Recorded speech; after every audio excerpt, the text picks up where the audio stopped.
Hello दोस्तों, नमस्कार। क्या हाल है? स्वागत है आपका खबर एचपी में। तो आइए नजर डालते हैं हिमाचल की तमाम मुख्य बड़ी खबरों पर। अगर इससे पहले आप वीडियो को लाइक नहीं किए हैं तो लाइक कर दीजिए और चैनल में नए हैं तो चैनल को सब्सक्राइब कर लीजिए। अयोध्या के लिए 1 साल तक निःशुल्क बस और ट्रेन सेवा देंगे चैतन्य शर्मा का ऐलान। जी हां, विधायक चैतन्य शर्मा गगरेट वासियों के लिए अयोध्या जाकर श्री राम मंदिर के दर्शन करने के लिए निःशुल्क बस सेवा व अंदौरा रेलवे स्टेशन से ट्रेन के माध्यम से 1 साल तक मुफ्त यात्रा करवाएंगे। बता दें कि विधायक की ओर से मूर्ति प्राण प्रतिष्ठा के दिन से अयोध्या के लिए मुफ्त यात्रा का पंजीकरण शुरू कर दिया गया है। वहीं 22 जनवरी से पंजीकरण प्रक्रिया शुरू हो गई है। 22 फरवरी से निःशुल्क यात्रा 1 साल तक मुफ्त यात्रा करवाई जाएगी। बता दें कि अयोध्या में प्राण प्रतिष्ठा के पावन अवसर पर पूरे देश के साथ गगरेट भी राम नाम में रंगा नजर आया है।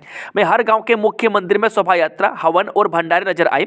विधायक चैतन्य शर्मा ने भंजाल के बड़ा तालाब मैदान में लाइव समारोह को दिखाया।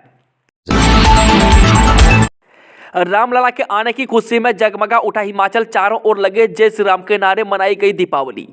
जब अयोध्या में रामलला की प्राण प्रतिष्ठा हुई, हर शहर कस्बे में श्री राम के नाम के नारे लगे। मैं घरों में, दुकानों में, सड़कों पर भगवा झंडे लहरा रहे हैं। मैं शिमला मंडी समेत हिमाचल के हर शहर में दीपावली की तरह मनाया गया। मैं रामलला की प्राण प्रतिष्ठा समारोह, हर शहर में लोगों ने रामलला की प्राण प्रतिष्ठा का लाइव प्रसारण देखा। निर्वाचन आयोग और शिक्षा विभाग में हो गया एमओयू, दोनों में होने जा रहा है एक खास समझौता। जो निर्वाचन आयोग और शिक्षा विभाग में खास समझौता होने जा रहा है। वह छात्रों को जागरूक करने के लिए निर्वाचन आयोग अब कॉलेज के छात्रों का ग्रुप तैयार करेगा।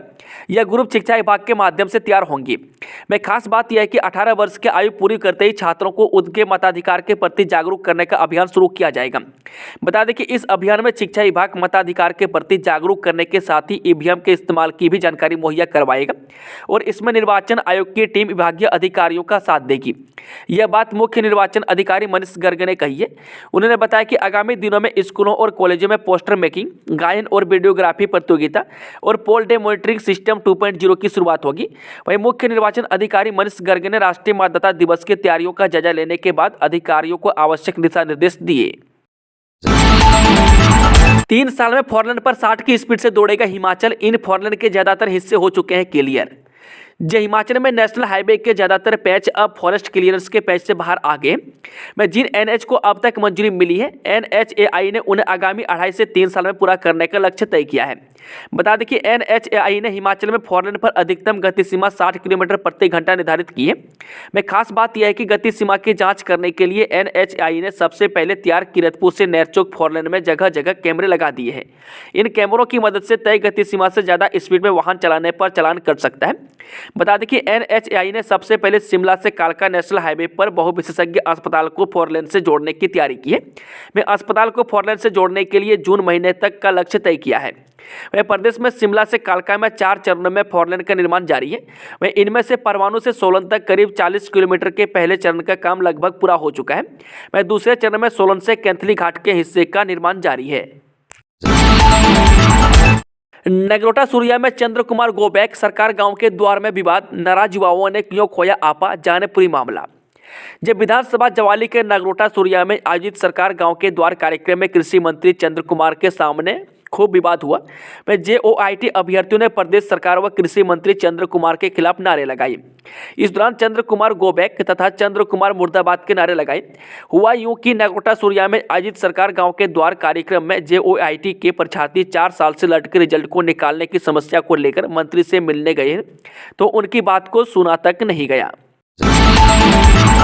शिमला धमाके में जांच एजेंसियों भी खाली हाथ। एनएसजी रिपोर्ट के बाद फॉरेंसिक रिपोर्ट पर उठे थे सवाल। जब शिमला के माल रोड के नजदीक हिमाचल रसोई में एलपीजी गैस लीक धमाके के स्थान पर विस्फोट सामग्री कहां से आई, पुलिस अभी तक इस बात का पता नहीं लगा पाई है। वह प्रदेश सरकार के अलावा केंद्र सरकार की जांच एजेंसियां भी इसका भंडाफोड़ नहीं कर पाई है। बता दें कि केंद्रीय खुफिया एजेंसी आईबी का प्रदेश में पूरा तामझाम है। इसके अलावा एनएसजी और देश की प्रमुख व पेशेवर जाँच एजेंसी एनआईए की जाँच टोलियाँ भी इस धमाके के बाद राजधानी की टोल लेती रही है। लेकिन अब तक विस्फोट सामग्री कहां से और किस वाहन में आई और कौन इसे यहां तक लाया, इसका पता नहीं लगा पाई है। ऐसे में सवाल उठ रहे हैं कि क्या यह कोई आतंकी संगठन सक्रिय था जिसने इसे यहां पर रख दिया होगा। वह माल रोड पर हुए ब्लास्ट के पीछे क्या साजिश थी, किसे मारने के लिए लाया गया था। वह सवाल उठ रहा है कि दीपावली में पटाखे बनाने के लिए तो इसे लाया नहीं जा सकता। वह गौर हो कि आईडी और आरडीएक्स ऐसी चीज नहीं है मैं जिसे दाल सब्जी में स्वाद बढ़ाने के लिए इसे रेस्टोरेंट के मालिक व कुक आदि मसाले के तौर पर इस्तेमाल करते हो। सड़क पार करके स्कूल जाने वालों को छूट, प्राइमरी या अपर प्राइमरी विंग को एक साथ नहीं करनी पड़ेगी सुबह की प्रार्थना। राज्य का शिक्षा विभाग सरकारी क्षेत्र के एलिमेंट्री और हायर एजुकेशन के स्कूलों का क्लस्टर बनाने के फैसले में संशोधन करने जा रहा है। में अब एक कंप्लीट गाइडलाइन जारी हो रही है जो 2 भाषाओं में होगी। इसमें उन बिंदुओं को भी शामिल किया जाएगा जो प्राइमरी टीचर फेडरेशन ने शिक्षा सचिव के साथ बैठक में उठाए हैं। शिक्षा सचिव राकेश कंवर ने बताया कि हिमाचल की भौगोलिक परिस्थितियों के हिसाब से भी कुछ बातें ध्यान में आई है। जहाँ प्राइमरी और अपर प्राइमरी विंग के बीच में स्कूल के बच्चों को सड़क क्रॉस करनी पड़ती है, उनके लिए ज्वाइंट मॉर्निंग असेंबली या मिड डे मील को एक साथ मर्ज करना जरूरी नहीं है। मौसम पर आ गई बड़ी अपडेट। अब होगी बारिश बर्फबारी और कैसे रहेंगे अगले 5 दिन का मौसम, जाने पूरी डिटेल। मौसम पर हिमाचल वासियों के लिए बड़ी खबर है। मध्य व उच्च पर्वतीय भागों में 5 दिन तक बारिश बर्फबारी के आसार बनने लगे हैं। मौसम विज्ञान केंद्र शिमला के अनुसार 25 और 27 जनवरी से पश्चिमी विक्षोभ के सक्रिय होने की संभावना है, जिसके चलते मध्य व उच्च पर्वतीय क्षेत्र में 25 और 28 जनवरी तक बारिश बर्फबारी हो सकती है। हालांकि मैदानी भागों में 27 तक मौसम साफ रहने के आसार हैं। वहीं 28 को 1-2 स्थानों पर बारिश हो सकती है। सोमवार को राजधानी शिमला सहित कांगड़ा जिला में हल्की धूप खिलने के साथ बादल भी छाए रहे। वहीं उधर HPDTC के होटलों में विभाग की ओर से छूट के बाद भी होटल कारोबारियों को इसका कुछ खास लाभ नहीं मिल पा रहा है। कारण यह कि 24 जनवरी तक बर्फबारी की कोई संभावना नहीं है। ऐसे में बाहर राज्य से जो पर्यटक कम संख्या में शिमला आ रहे हैं, जो पर्यटक पहुंचे भी हैं, उन्हें अभी बर्फबारी देखने को नहीं मिलेगी। भव्य मंदिर में पधारे सूर्यवंशी रघुकुल नंदन, मंगल ध्वनि से सत्कार। पीएम ने 11 दिन बाद तोड़ा व्रत। करीब 500 वर्षों तक सनातन धर्मावलंबियों के धैर्य, संयम और तप की परीक्षा लेने के बाद सूर्यवंशी रघुकुल नंदन भगवान श्री राम पौष मास की द्वादशी को अभिजीत मुहूर्त में अपने नए मंदिर में पधारे, जिनका सत्कार मंगल ध्वनि और भीगी पलकों से देश दुनिया में फैले करोड़ों श्रद्धालुओं ने किया। श्री राम जन्मभूमि पर नवनिर्मित मंदिर की छटा देखते ही बनती थी।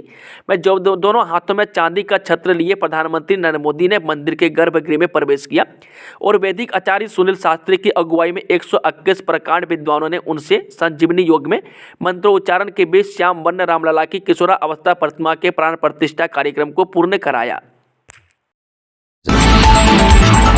शांत महायज्ञ के बाद दी बकरों की बलि। शिमला के गवास गांव का मामला, पुलिस ने दर्ज किया केस। शिमला जिला चिड़गांव क्षेत्र के एक गांव में महायज्ञ के दौरान बकरों की बलि देने का मामला सामने आया है।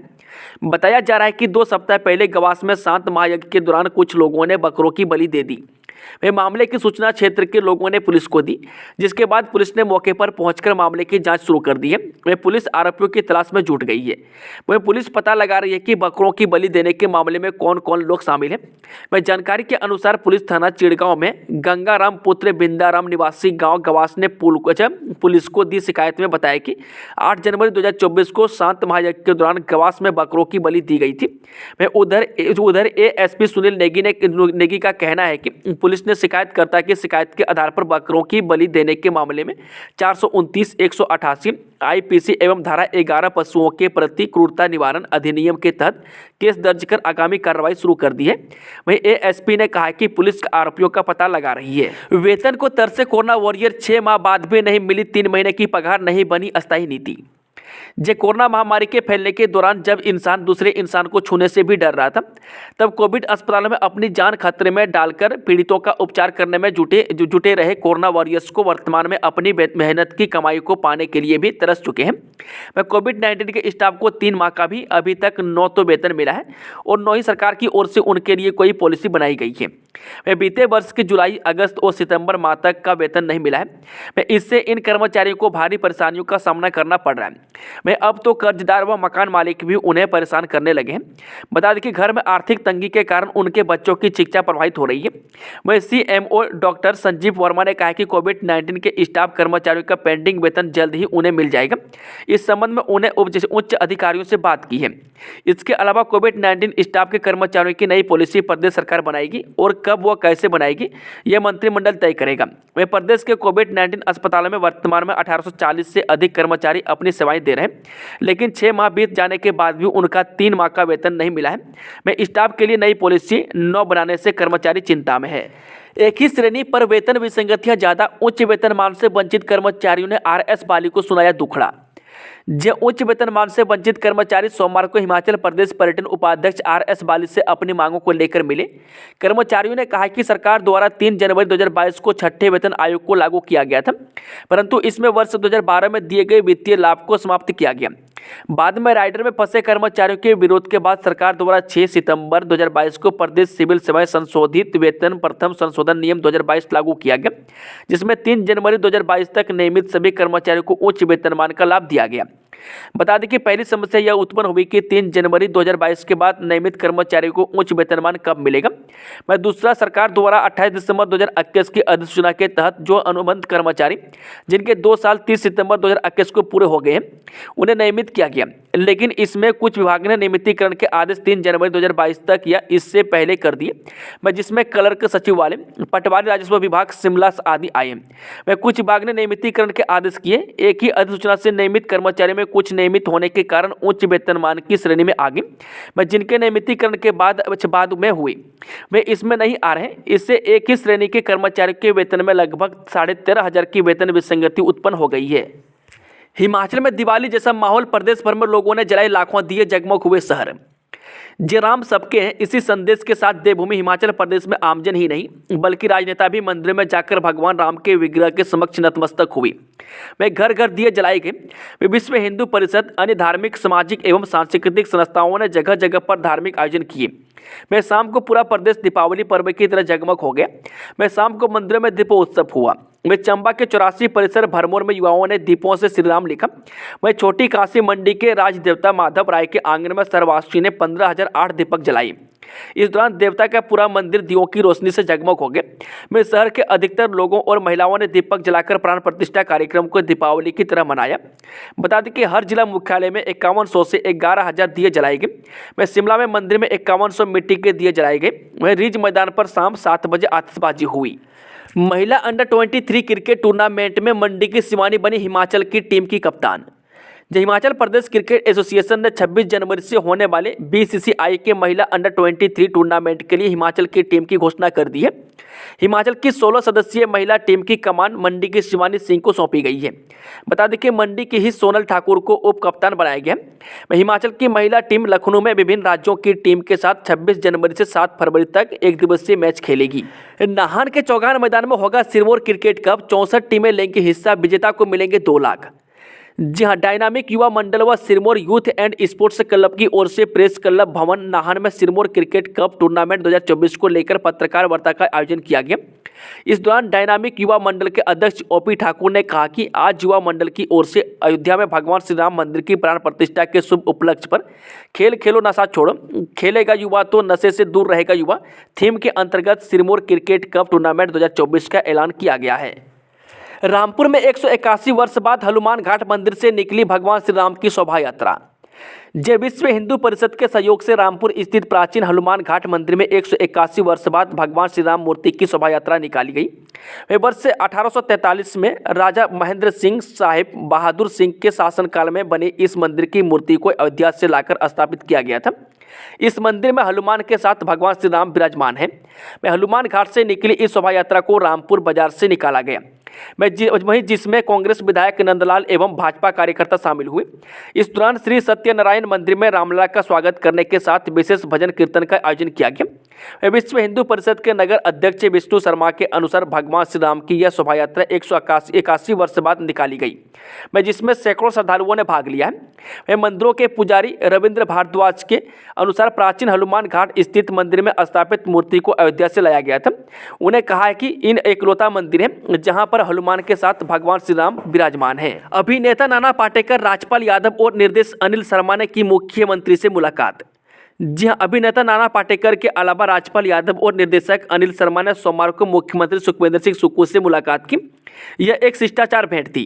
मुख्यमंत्री ने इस दौरान बॉलीवुड फिल्म जर्नी की शूटिंग के लिए शिमला पहुंचे अभिनेता व निर्देशक को हिमाचल की फिल्म नीति से अवगत करवाया। अनुराग ठाकुर ने कुल देवी मंदिर में की सर्व कल्याण की कामना। जहां अयोध्या धाम में प्रधानमंत्री नरेंद्र मोदी के कर कमलों से श्री राम लला अपने दिव्य मंदिर में विराजमान हो चुके हैं। वह भव्य प्राण प्रतिष्ठा समारोह के दिन केंद्रीय सूचना एवं प्रसारण और युवा सेवाएं एवं खेल मामले के मंत्री अनुराग सिंह ठाकुर ने अपने संसदीय क्षेत्र हमीरपुर में रहकर क्षेत्र के लोगों के साथ श्री राम लला के आगमन की खुशियां मनाई। बता दें कि अनुराग ठाकुर ने अपनी कुल देवी आवा देवी के प्रांगण में राम नाम का ध्यान करते हुए सर्व कल्याण की कामना की। उन्होंने कहा कि इस युगांतकारी क्षण का सब जनों के साथ साक्षी बनना उनके लिए परम सौभाग्य की बात है। मैं अनुराग ठाकुर ने कहा कि शुभ घड़ी आई है, विराजे रघुराई। वे अनगिनत राम भक्तों का बलिदान, असंख्य राम भक्तों की कामना और हर हिंदू की शक्ति साधना समर्पण के केंद्र परम आराध्य प्रभु श्री राम की पावन जन्म स्थली श्री अयोध्या धाम में बहुप्रतीक्षित प्रभु श्री राम लला के नूतन विग्रह के प्राण प्रतिष्ठा का अनुष्ठान संपन्न हुआ। यह क्षण एक युग का आरंभ है। यह क्षण सत्य सनातन की श्रेष्ठता का एक जीवंत उदाहरण है। वह भक्ति भाव से ओतप्रोत यह अविस्मरणीय पावन क्षण हम सभी राम भक्तों के अंदर नव ऊर्जा के नव संचार का कारक है। हिमाचल में टूट सकता है 123 वर्षों का सूखा, 25 से बदलेगा मौसम। जो हिमाचल में 123 वर्षों का सूखा टूटने की उम्मीद जगी है। मौसम विभाग के अनुसार एक ताज़ा पश्चिमी विक्षोभ 25 और दूसरा 27 जनवरी को सक्रिय होगा, जिससे प्रदेश में 25 जनवरी से मौसम बदल सकता है। वह 25 जनवरी को उच्च पर्वतीय क्षेत्रों यानी कि 26 और 27 को मध्य उच्च पर्वतीय क्षेत्रों में 1-2 स्थानों पर हिमपात व वर्षा हो सकती है। जबकि 28 को मध्य व उच्च पर्वतीय क्षेत्र में कुछ स्थानों और मैदानी इलाकों में 1-2 स्थानों पर गरज के साथ वर्षा होने का अनुमान आंका गया है।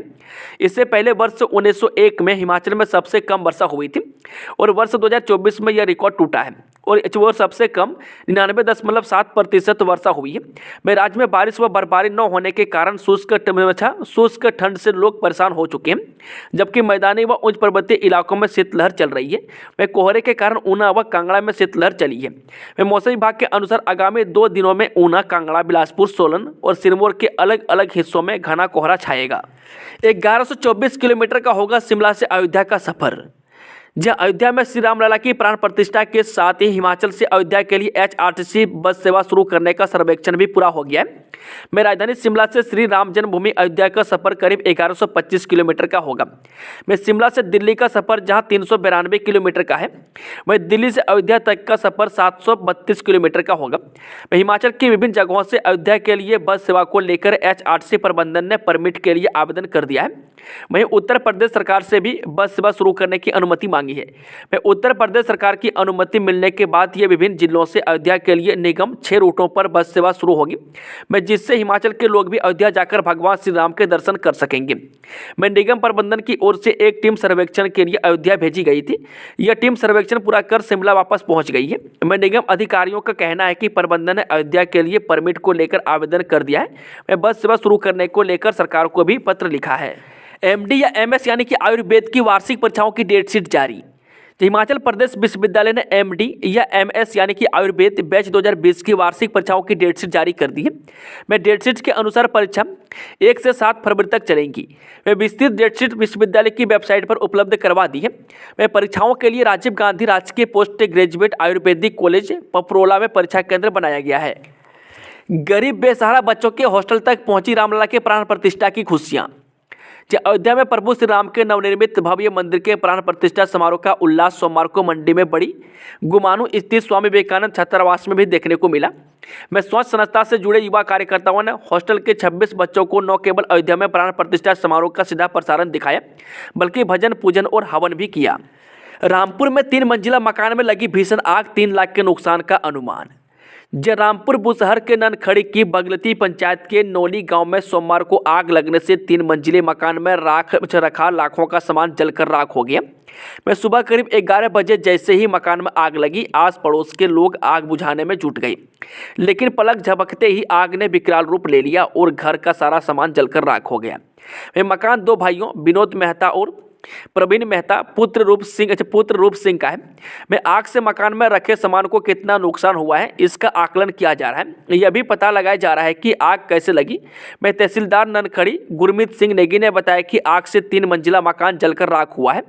उन्होंने बताया कि हादसे में 4 लाख के नुकसान का अनुमान है। फौरी राहत के तौर पर पीड़ित परिवार को 5-5 हज़ार रुपये की राशि प्रदान कर दी गई है। असम में राहुल गांधी को रोकने वालों की मानसिकता गलत, बोले CM सुक्खू। जी सीएम सुखविंदर सिंह सुक्खू ने कहा कि भारत जोड़ो न्याय यात्रा पर असम में हुए हमले से कांग्रेस नेता राहुल गांधी घबराएंगे नहीं। राहुल गांधी देश की एकता और न्याय के लिए यात्रा कर रहे हैं। वे मजबूत व्यक्तित्व के इंसान हैं, ऐसी मुश्किलें से नहीं घबराएंगे। उन्हें रोकने का प्रयास कर रहे हैं, लेकिन गलत मानसिकता का परिचय दे रहे हैं। पति से बहस के बाद पत्नी ने खुद को आग लगाई, गंभीर हालत में पीजीआई रेफर। ऊना के टहलीवाल पुलिस थाने के तहत नंगल काला में सोमवार को एक महिला ने पारिवारिक बात के चलते खुद को आग लगाई। वह आग की चपेट में आने से महिला झुलस गई। पत्नी को बचाने के चक्कर में पति भी झुलस गया। वह महिला को गंभीर हालत में क्षेत्रीय अस्पताल ऊना से पीजीआई चंडीगढ़ रेफर किया गया है। वह पुलिस ने महिला के पति के बयान पर मामले की जाँच शुरू कर दी है। बता दें कि पुलिस को दिए बयान में पति जसबीर सिंह निवासी नंगल कला ने बताया कि रविवार रात को पारिवारिक बात के कारण बहसबाजी हो गई। उसके बाद वह घर से चला गया। मैं देर रात जब वह वापस आया तो पत्नी ने फिर बहस की और रसोई में जाकर गैस खोली छोड़ दी। मेरे पति का कहना है कि जब यह गैस बंद करने गया तो पत्नी ने आग लगा दी, जिससे कमरे में आग फैल गई। इस घटना में महिला बुरी तरह से झुलस गई। मैं आग बुझाते हुए जसबीर सिंह का हाथ जल गया। मैं डीएसपी हरोली मोहन रावत ने बताया कि पुलिस मामले की जांच कर रही है। दोस्तों, खबरों का सिलसिला अभी खत्म होता है। जानकारी पसंद आई तो वीडियो को लाइक करें और ताज़ा समाचार का अपडेट पाने के लिए हमारे टेलीग्राम चैनल को जरूर ज्वाइन करें, जिसका लिंक डिस्क्रिप्शन में दिया हुआ है, या फिर सर्च करें खबर HP।